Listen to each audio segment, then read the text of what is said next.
This is a Frankenpaper base that I'm working on. This is the one I told you was well over 12 feet long.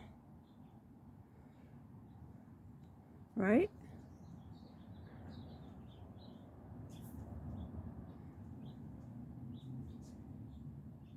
Got some pretty light out here on the patio right now. I'm going to get this. I know it's going to be changing back and forth. But anyway, this is a Frankenpaper base. This is what the back of it looks like.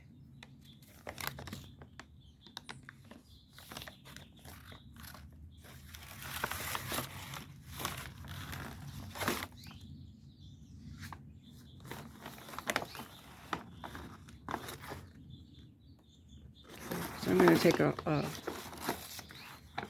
walk through this.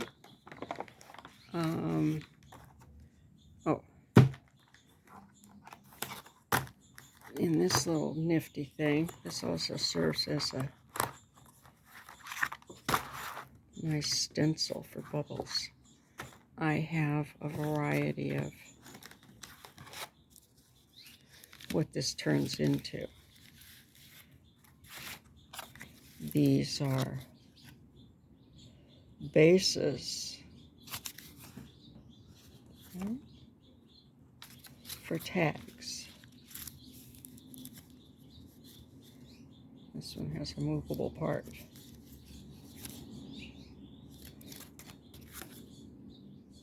Okay. I have not yet stenciled on this. I'm going to be adding different images like this, and that's fine. I can put them in a sloppy way because everything gets cut up randomly, and then I work back into it and add elements. Let's see, while I'm talking, let me at least have something different to look at here. Here are another couple. These are thin ones.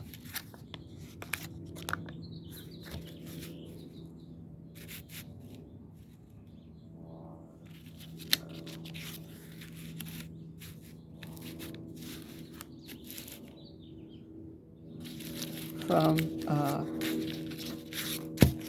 guess, my first sheet of Frankenpaper sheets. Let's see. Here are a whole bunch of them. Oh, here's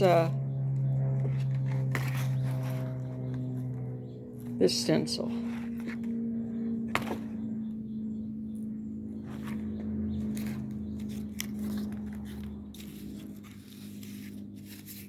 So these are ready to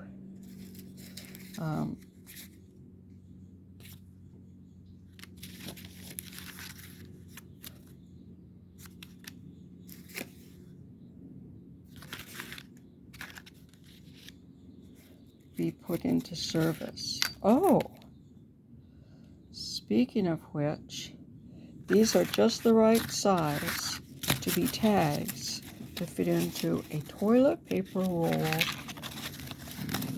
book. Flattened toilet paper rolls. Stick these in, put a poem on the back or a journal prompt or who knows what all, lots of things. I'll add that to the end of this. Right now, I'm going to go back to, well, I've got two more. These ones here have a focused stencil on them here. And this was cleaning the stencil off, so you get an outline of it on those two, of two children. So, and these are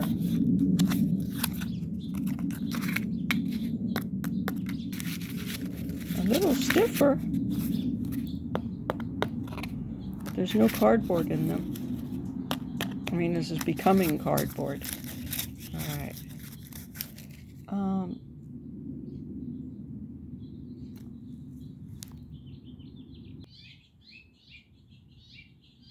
All right.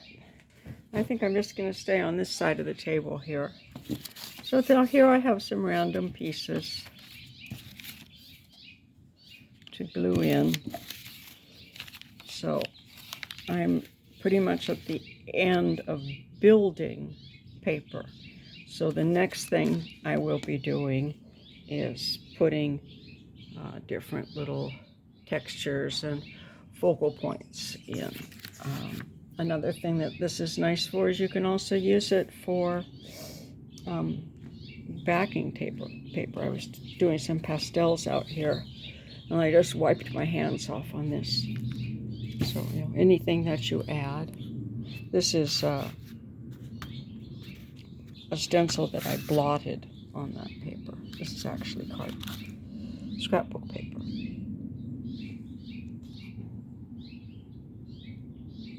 No, I'm just going to take a little tour.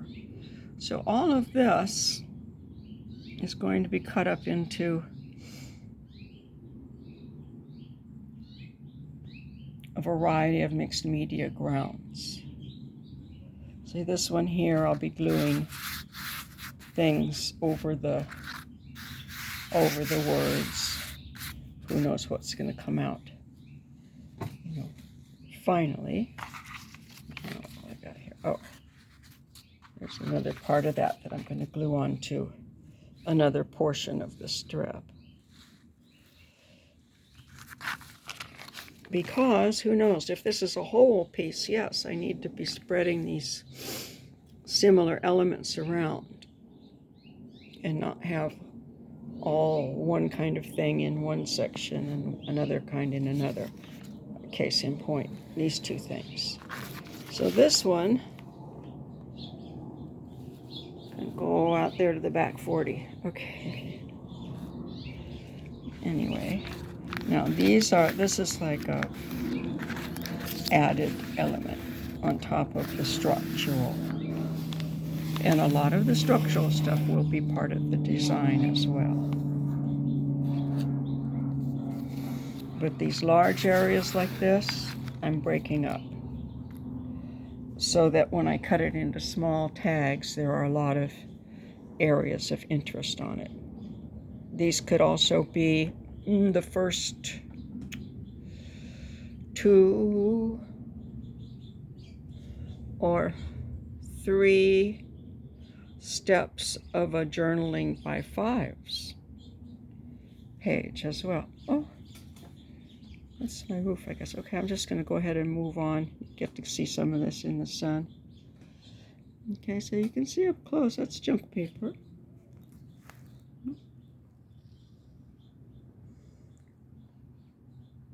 And I'll just tear it up. This kind of newsprint I'll very often use on top of some junk mail, because the newsprint itself deteriorates. And still I'm using the Elmer's glue, which is a plastic glue, a polymer glue. And that kind of helps keep the newsprint from deteriorating. And some of it I've deteriorated on purpose with tea bags. Oh, this isn't newsprint. It just looks like newsprint because I put so many tea bags on it. So I just keep this stuff in the kitchen, and when I have tea, I take the tea bags out and set them on the paper, and they stay in it, and then I keep the tea bag papers. They make nice elements. They're transparent for those, because I read in the recycling and it was driving me crazy, but I finally found it. Don't put tea bags in the green bin. They go, I guess, in the trash. Why? Well, the paper on a tea bag is not made to deteriorate quickly in water. It's made not to deteriorate. So now I'm just keeping these bags, and then I take them when I have time and open them up and dump the tea out into plants. They like that for a little bit of mulch. put the bags aside, and I'm going to put some different ephemera packets together on Etsy for people. And one of the things that'll be in the packets are some tea bags. I actually ironed them out, and there's no need to. So here now we're getting into less developed. I used a lot of my Pepperidge Farms cookie paper. There's the cardboard from inside and the paper. And then they also have a nice silver paper inside that has a paper backing, so you can cut out things of silver for collage. And the back side has paper on it, so you can glue them down. So let's get back to scale here. So this is well, this is about 12 inches here, so 15. I'm thinking of maybe expanding this all the way across, because I have this one to this size of a width. And then I might have 18 by 24 sheets that I can cut into 9 by 12s and 6 by 9s and different tags. The Trader Joe's bags have really nice old advertising cuts on them, so they're a good thing to put in on top of your junk stuff. And it adds to the structure, and it gives you something interesting, and when you cut it up later, who knows what it's going to look like. Same thing here. This is very old dictionary paper, paperback dictionary paper, but put onto here, it has a nice color, and the polymer helps to protect it. So I did mention I am switching over to plant-based glue and starch glue, rice.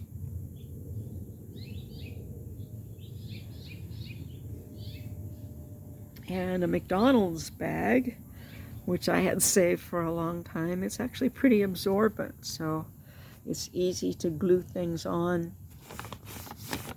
to the white part, and it gives a one solid backing piece, and then it has lots of nice little designs here and there to glue, to leave in, to glue. I'm going to glue something onto the back.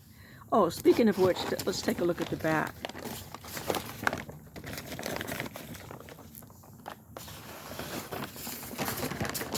There. These are incense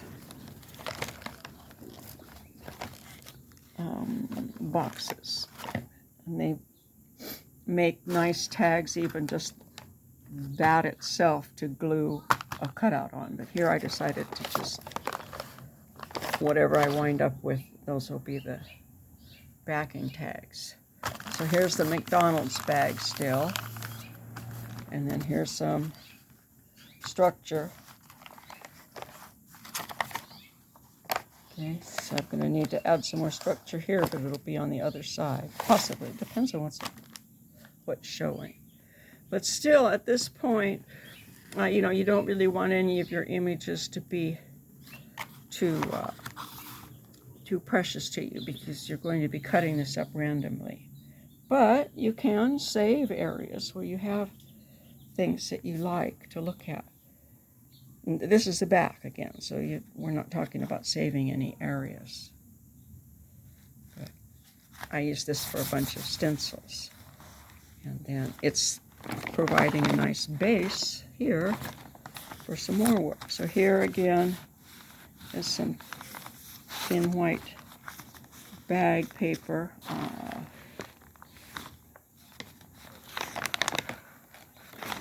Various kinds, older paper too. This is a nice place to add in old paper also. Okay. And like this, because it has, or when you've left the tea bags on it, it looks aged. This is old paper here, but it has a nice quality to it. And like I say, when you've got the coating on it, it has a certain amount of protection. Sorry, I got two different lights here.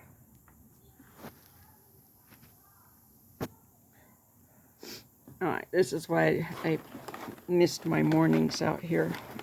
All right, that's that. 15 minutes, way too long. That is Frankenpaper.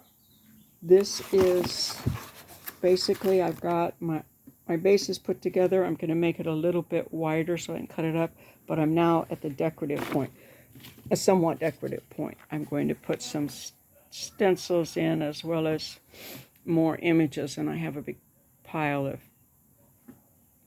and even just colors, different little things. Okay, so it's time to glue down those scraps of colors. And again, it can be random. Don't get too fussy about it. Torn edges are good because they blend together. And you can blend it with your finger. Okay, well, that's that. And you'll be seeing this again. Thank you so much for watching. Please, the subscribe button is a little bit different now. You just click on the picture of my face, I think. At least when you're streaming. Most of my videos, by the way, are made for streaming, not so much for sitting at a computer watching or watching on a phone, but just for kind of kicking back and relaxing. I may have gone across this too quickly, but you know what? You can always put this on a slow speed to see the things better, and then you don't have to listen to me talking either. Make sure you have your closed captioning turned on. Also, it's in different places on different platforms. But sometimes I'm getting better, but sometimes my speaking is a little sloppy. So the closed captioning helps. Oh, want to see something nice? I just noticed an avocado. Last year, the little avocados came, and the darn squirrels ate all of them before they matured enough. But look here.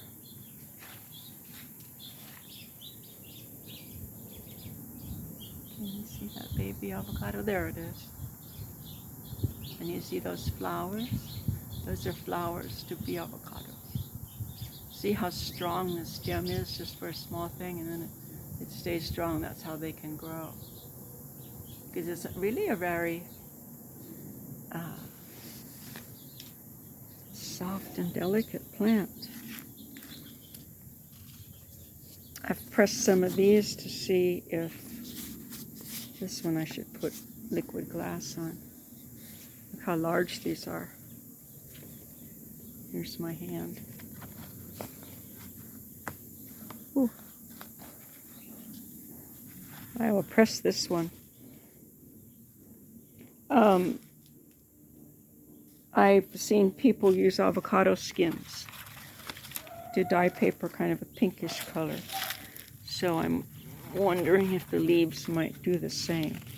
And I have a real pile of dried vegetable matter in the kitchen waiting to be boiled, put onto pages. That's coming soon. Today's the 15th. I need to finish my taxes today and get my things sent over to Shockbox for the next exhibit. Well, so now I talk about those nice things while I'm looking into the trash. Let's look at my yard instead.